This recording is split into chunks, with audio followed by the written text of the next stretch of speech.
Exercise 7.2 question number 2 part number 2।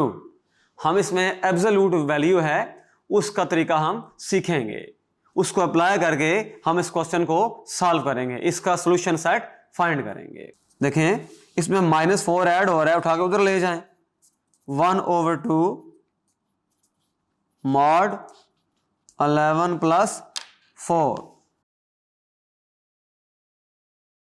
15, 2 आ जाके multiply हो जाएगा, 30 आ जाएगा। इसका मतलब ये हुआ 3x + 2 ± 30 आ गया। तो जो पहली चीज होगी 30 होगा और जो दूसरा चीज होगी -30 होगा।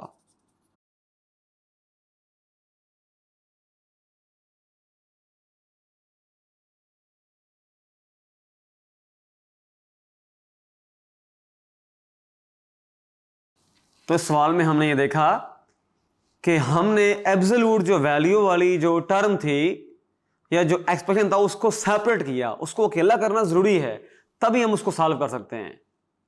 इसलिए जो चीजें उसके साथ ऐड हो रही थी या मल्टीप्लाई डिवाइड हो रही थी उनको हमने शिफ्ट कर दिया और हमारे पास आंसर आ गया।